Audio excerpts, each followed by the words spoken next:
Another Trump voter is expressing some regret after the leopards ate her face. Sarah Baruth wrote in a social media post, "I voted for Trump and it cost me immensely." Yes, immensely. She wrote this post after the father of her child was arrested by immigration. During the 2024 presidential campaign, of course, Donald Trump had pledged to conduct the largest deportation program of criminals in the history of America. And upon taking office, of course, the Trump administration began considering anyone living in the country without documentation to be criminals, to be felons. Now, that was a misdemeanor at most, okay? But no, he's like, anyone who's here undocumented, absolute 100% criminal, and they have to be arrested and deported. So there you go.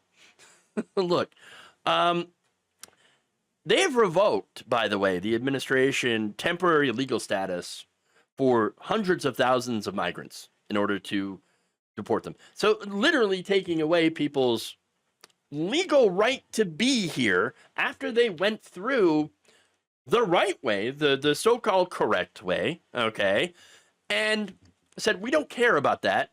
We're going to just take away your legal status and then call you illegals and then deport you. Well, there you go. He said he was going to do it. And whoa, he did it. Oh my God. This is what we said was going to happen. Okay. Now, Baruth, who hails from the Midwest, which helped Donald Trump win, let's be honest, now regrets her choice in that election, saying her vote for Trump has resulted in some devastating personal consequences. And again, let me just note here for the record that these people did vote to screw over other families. They just didn't vote to screw over their own. They didn't think the leopards were going to come for their face.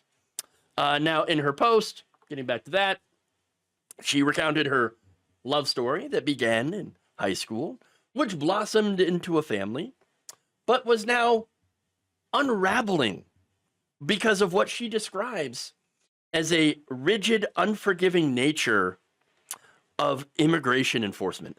His biggest fault, she said, is that he wasn't legal. So now, Baroos Partner is a man who has lived in the United States for almost his entire life. I mean, arriving basically as a toddler, okay?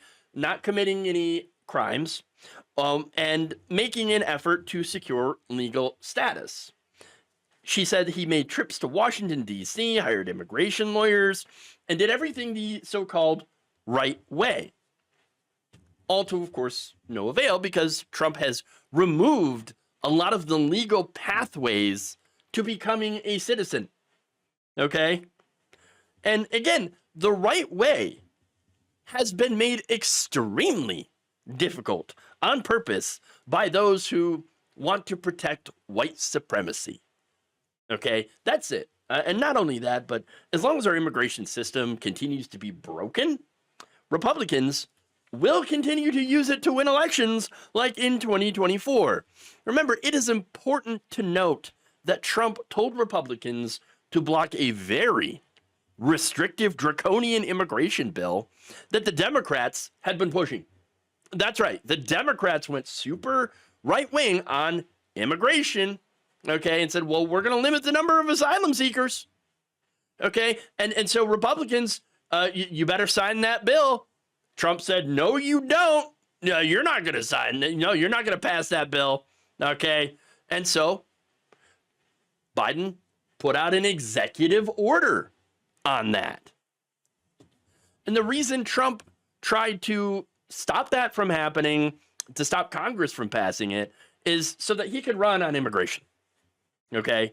And to claim that Biden is, he's pro-open borders. The Democrats are importing voters. Oh my God. None of that was true. None of that was true at all. Okay? But you have people like Baruth that bought into it and now are having some Trump grats. Okay? My oldest child, she says, is losing her father because of Trump's immigration policies.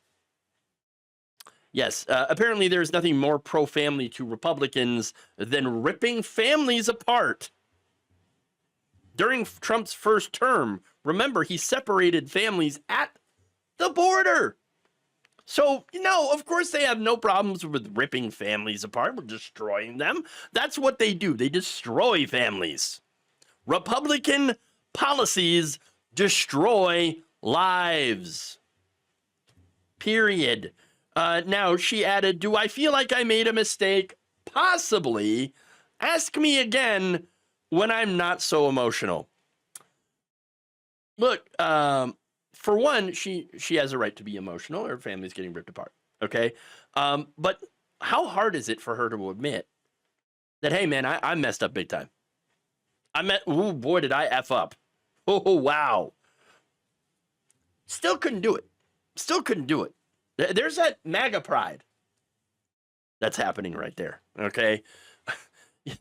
Look, she also said, though, that her post was not meant to be a plea for sympathy. I'm not asking you to feel sorry for me, she says. But she does want to raise awareness. Oh, do you now? After I spent how many years, me and everybody in progressive media and liberal media, we're saying this for years, okay? Now she wants to raise awareness.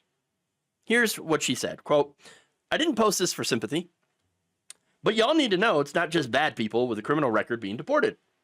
These people are fathers, providers, heads of household. The enemy wins by destroying the family unit with this policy. Again, we tried to warn you. You know what? Y'all said we had TDS. Y'all said that we love the illegals, which no person is illegal, honestly. But that we supported criminal rapists. Oh my God, what's going to happen if the criminal rapists come into your family, rape your entire family and your dog, and then eat them? They're eating the cats, they're eating the dogs. Okay, that's what Trump said. Okay, said this is like it's a real thing, but it's not. It's not real. Okay, and it is funny too that they warn about all this stuff and then vote for a criminal rapist themselves. Yes, Donald Trump is a convicted felon. Okay, sexually abused E. Jean Carroll. That has been adjudicated in court. Okay, and not only that, but he also, I think, married someone who was undocumented, illegal at the time. Oh, Melania.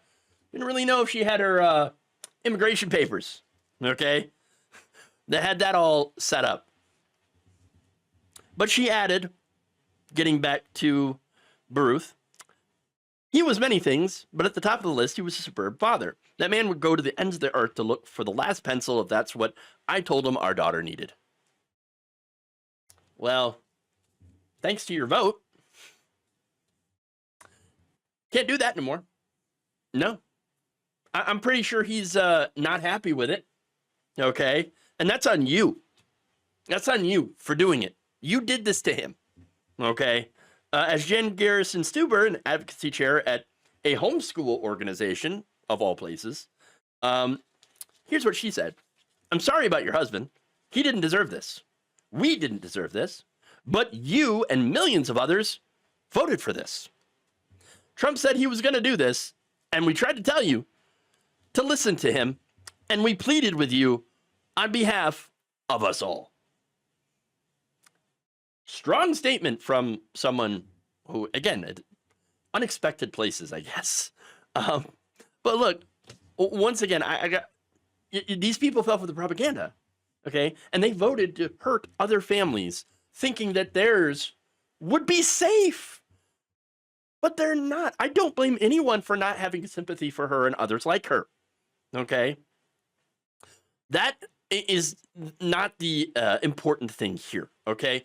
For me, we need to figure out how to punch through that right-wing propaganda so that we can avoid these kinds of politicians winning on flat-out lies.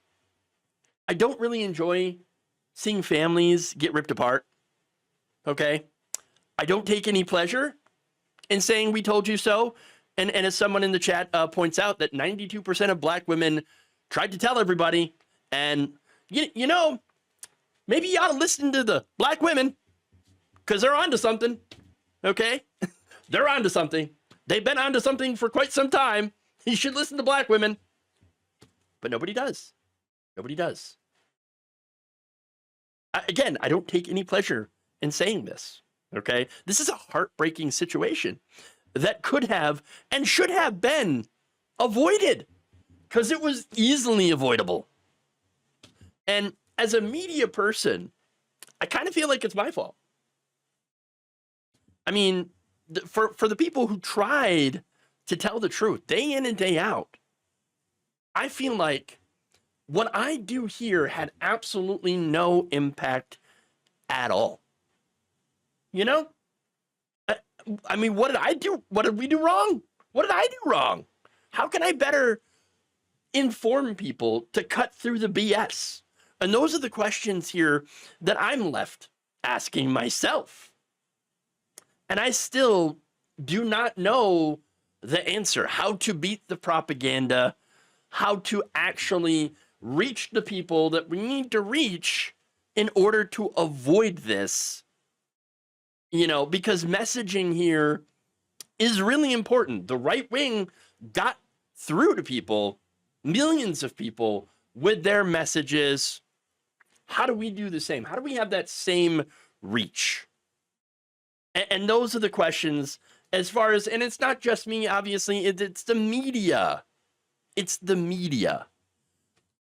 They need to be able, we need to have trust built right back up in the media so that people will actually listen to reality and facts and not just right-wing BS. Okay? And so that's the question that I'm left with. How do we do that? How do we do better? How do we reach more people and inform them? And again, I'm still trying to figure out that answer, but I think it's really, really important that we figure out this answer. And it's not doing a leftist Joe Rogan, okay? If we figure out that answer, I mean, we need to do it so we can avoid this disaster from ever happening again. Thank you for watching. If you enjoyed this video, please like, share, subscribe, hit the bell icon in order to get notified whenever a new video is released. And if you want to support independent, progressive media through this difficult time where it seems like everybody is shutting down, you can become a member on our YouTube page, you can become a subscriber on Facebook, or you can go to my Patreon. It's patreon.com/Jeff Waldorf. Thank you.